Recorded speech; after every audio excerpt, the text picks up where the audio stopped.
আনুষ্ঠানিকভাবে আজ তৃণমূল কংগ্রেসে প্রত্যাবর্তন হলো শোভন চট্টোপাধ্যায়ের। সুব্রত বক্সী এবং অরূপ বিশ্বাসের উপস্থিতিতে তৃণমূল কংগ্রেসের তৃণমূল ভবনে সাংবাদিক বৈঠক করার সময় আনুষ্ঠানিকভাবে প্রত্যাবর্তন হলো, ঘর বাপসি হলো শোভন চট্টোপাধ্যায় এবং বৈশাখী বন্দ্যোপাধ্যায়ের। তাদের দলে অন্তর্ভুক্তির পাশাপাশি দলীয় উত্তরীয় পরিয়ে দেওয়া হলো সুব্রত বক্সীর তরফে। সেই মুহূর্তে ছবি আপনারা দেখতে পাচ্ছেন।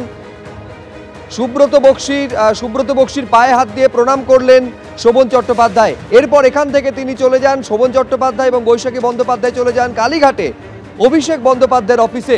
অরূপ বিশ্বাস যেমনটা জানিয়েছেন যে সময় চেয়েছিলেন শোভন চট্টোপাধ্যায়, সেই মতো তৃণমূলের সর্বভারতীয় সাধারণ সম্পাদক তিনি সময় দিয়েছেন। বৈঠক চলছে এই মুহূর্তে অভিষেক বন্দ্যোপাধ্যায়ের অফিসে। শোভন চট্টোপাধ্যায় এবং বৈশাখী বন্দ্যোপাধ্যায়ের যে বৈঠকে অরূপ বিশ্বাসও উপস্থিত রয়েছেন। আমি সরাসরি কথা বলবো আরো বিস্তারিত জানার জন্য। কৃষ্ণেন্দু অধিকারী আমাদের প্রতিনিধি রয়েছেন। অত্যন্ত ইঙ্গিতপূর্ণ কৃষ্ণেন্দু, তার কারণ এই যে তৃণমূল কংগ্রেসে প্রত্যাবর্তন হতে চলেছে, এইটা ছবিটা মোটামুটি পরিষ্কার হয়ে যায় অভিষেক বন্দ্যোপাধ্যায়ের সঙ্গে বৈঠকের পর। যোগদানের পরপরই অভিষেক বন্দ্যোপাধ্যায়ের সঙ্গে ফের সাক্ষাৎ যাচ্ছেন শোভন চট্টোপাধ্যায়। এটা কি স্রেফ সৌজন্য সাক্ষাৎ, নাকি আগামীকাল অভিষেক বন্দ্যোপাধ্যায় এসআইআর ইস্যুতে পথে নামছে, তার আগে আজকের এই বৈঠক অত্যন্ত গুরুত্বপূর্ণ?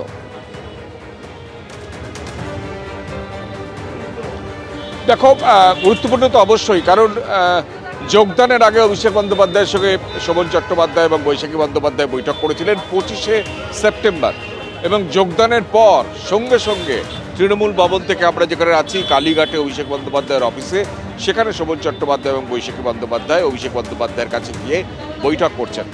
আমাদের ক্যামেরা পার্সন অভিজিৎকে সেই ছবিটা দেখাতে বলবো যে এই যে কালীঘাটের অফিস, অভিষেক বন্দ্যোপাধ্যায়ের অফিস, সেই অফিসে শোভন চট্টোপাধ্যায়, বৈশাখী বন্দ্যোপাধ্যায় এবং সঙ্গে অরূপ বিশ্বাস, অর্থাৎ আজকে সাংবাদিক বৈঠকে অরূপ বিশ্বাস উপস্থিত ছিলেন।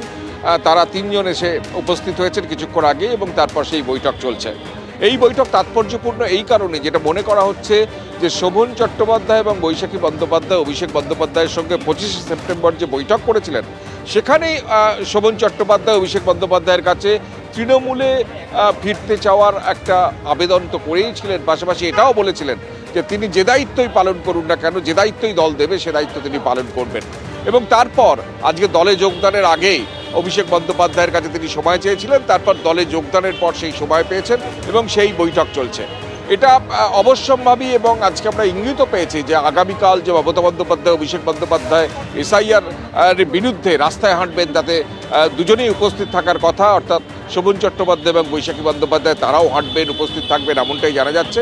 কিন্তু পাশাপাশি আগামী দিনে শোভন চট্টোপাধ্যায়ের দলে কি ভূমিকা হবে সেটারই একটা রূপরেখা বা রূপরেখা আজকের এই বৈঠকে ঠিক হবে, এমনটাই মনে করা হচ্ছে। কারণ তুমি জানো যে শোভন চট্টোপাধ্যায় প্রবীণ নেতা, একাধিক ক্যাবিনেটের সদস্য ছিলেন, কলকাতার মেয়র ছিলেন, মমতা বন্দ্যোপাধ্যায়ের কিচেন ক্যাবিনেটের সদস্য ছিলেন। ঘনিষ্ঠ বৃত্তের মধ্যে ফিরহাদ হাকিম, অরূপ বিশ্বাস, শোভন চট্টোপাধ্যায়, মদন মিত্র একটা সময় একসঙ্গে উচ্চারিত হতো।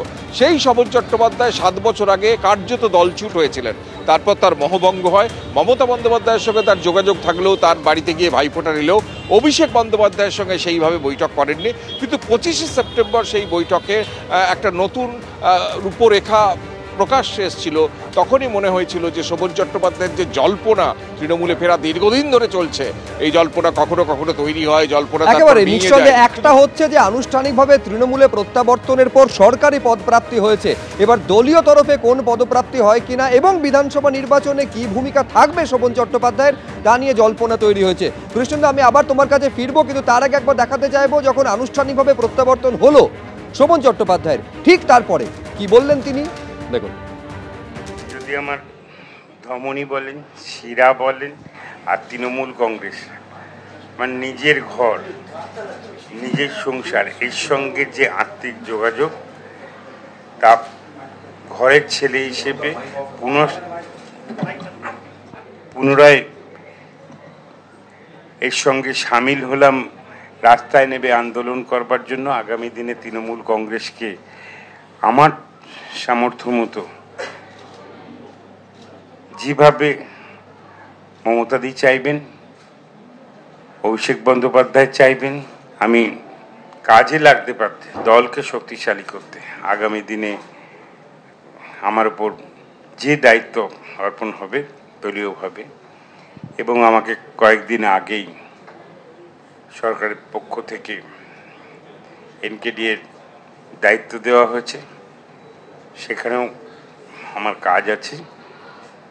আমি নিজের সমস্ত সিনসিয়ারিটি দিয়ে, ডিগনিটি দিয়ে এবং সব ধরনের চেষ্টা, কোথাও ত্রুটি রাখবো না, এটা আমি প্রতিজ্ঞাবদ্ধ এবং প্রতিশ্রুতিবদ্ধ এবং নিজে মনে করি যেটা আমার ডিউটি, যে আমার এই ঘরকে, যে সুন্দর ঘর, সেই সুন্দর ঘরকেই আগামী দিনে আরও বেশি করে সামিল হয়ে আমার সমগ্র শক্তি দিয়ে তাকে শক্তিশালী করে তুলব। শোভন চট্টোপাধ্যায়ের সঙ্গে একই সাথে বৈশাখী বন্দ্যোপাধ্যায়, তারও তৃণমূল কংগ্রেসে প্রত্যাবর্তন হলো। তিনি কি বললেন দেখুন। আমার কথা, আমি বিশ্বাস করি কাজে। তো মমতা বন্দ্যোপাধ্যায়, অভিষেক বন্দ্যোপাধ্যায় একটা কাজের সুযোগ দিয়েছেন, আমি তাদের কাছে কৃতজ্ঞ। আগামী দিনে কাজ আমার কথা বলবে। অভিষেক বন্দ্যোপাধ্যায়ের সঙ্গে মিটিং করবেন শুনলাম, আপনারা যাচ্ছেন এখন, কি বলবেন সেখানে? মূল কেন? তো আমার আন্তরিক কৃতজ্ঞতা জানানোর আছে। শোভনকে আবার দলে নিয়ে তাকে সক্রিয় করার হওয়ার যে সুযোগটা দিয়েছে, সেইটা একটা বড় জায়গা। এবং তারপরে আমরা কিভাবে দলের কাজে সামিল হতে পারি, মানুষের পাশে কিভাবে থাকবো, তার রূপরেখা নিশ্চয়ই জানার চেষ্টা করব। আমি আবারও কথা বলবো কৃষ্ণেন্দু অধিকারীর সঙ্গে। কৃষ্ণেন্দু, সরকারি পদপ্রাপ্তি একেবারে আনুষ্ঠানিকভাবে তৃণমূল কংগ্রেসে প্রত্যাবর্তনের আগেই হয়েছে শোভন চট্টোপাধ্যায়ের, এবার দলীয় পদপ্রাপ্তি কিভাবে হবে, নাকি সেটা দল কিভাবে ব্যবহার করবে সেদিকে তো নজর থাকবে, কিন্তু সব থেকে আগে লক্ষ্য রাখতে হবে আগামীকাল এই এসআইআর এর প্রতিবাদে স্বয়ং রাজ্যের মুখ্যমন্ত্রী অভিষেক বন্দ্যোপাধ্যায় তারা পথে নামছেন। শোভন চট্টোপাধ্যায়, বৈশাখী বন্দ্যোপাধ্যায়, তাদেরও কি তৃণমূলের এই কর্মসূচি থেকে তাদেরও সেকেন্ড ইনিংস শুরু হতে চলেছে?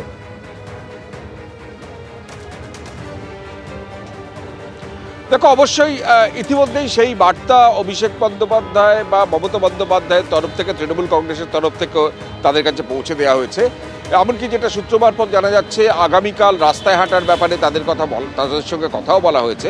কিন্তু সবচেয়ে যেটা বড় প্রশ্ন বা কৌতূহল, যে আগামী বিধানসভা নির্বাচনে শোভন চট্টোপাধ্যায়ের কি ভূমিকা হবে। কারণ তুমি জানো, তিনি বেহালা পূর্বের বিধায়ক ছিলেন, তারপর মন্ত্রী হয়েছিলেন, কলকাতার মেয়র হয়েছিলেন। কিন্তু সেই বেহালা পূর্বে তার স্ত্রী, সেখানে রত্না চট্টোপাধ্যায় এখন সেখানকার এমএলএ। পাশের বেহালা পশ্চিম, যেখানে পার্থ চট্টোপাধ্যায় এমএলএ, কিন্তু সেই পার্থ চট্টোপাধ্যায় এখনও জেলবন্দি। স্বাভাবিকভাবে বেহালায় কি কাননের প্রত্যাবর্তন হবে, না কি অন্য কোনো জায়গায় বিধানসভা নির্বাচনে শোভন চট্টোপাধ্যায় দাঁড়াবেন, এটা একটা প্রশ্ন। এবং বৈশাখী বন্দ্যোপাধ্যায়েরই কীভাবে দলে তার জায়গা হবে, কোন বিধানসভা নির্বাচনে তার কি ভূমিকা হবে, এই যে ব্যাকরণগত বিষয়গুলো, সেই বিষয়গুলো আজকে আলোচনা হতে পারে। যদিও যেটা সূত্র মারফত আমরা জানতে পেরেছি, যে অতীতে যখন মমতা বন্দ্যোপাধ্যায় অভিষেক বন্দ্যোপাধ্যায়ের সঙ্গে বৈঠক করেছিলেন, তাদের তরফ থেকে বারবার এটা বলাও হয়েছিল, কিন্তু তারা বারবার জানিয়েছেন যে দলের তারা কাজ করতে এসছেন, দল যে সুযোগ দেবে সেই সুযোগ তারা মাথা পেতে নেবেন।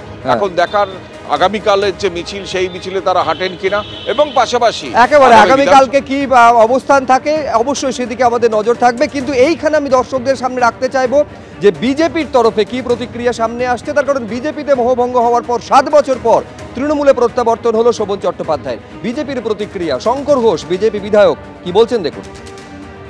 শোভন বাবুর এত কিছু বলার পরে তৃণমূল কংগ্রেসে ফেরা একই ব্যাপার। শোভন বাবু তৃণমূল কংগ্রেসে ফিরলেও দুটো ক্ষেত্রেই না শোভন বাবুর এই মুহূর্তে কোনো গ্রহণযোগ্যতা আছে মানুষের কাছে, না তৃণমূল কংগ্রেসের গ্রহণযোগ্যতা আছে। তো দুটো নেগেটিভ মিলে তো একটা পজিটিভ হতে পারে না। শোভন বাবুর এই দলে ফেরাটা আমার মনে হয় তৃণমূল কংগ্রেসের দলীয় রাজনীতির ক্ষেত্রেও একটা নেতিবাচক পরিস্থিতি তৈরি করবে।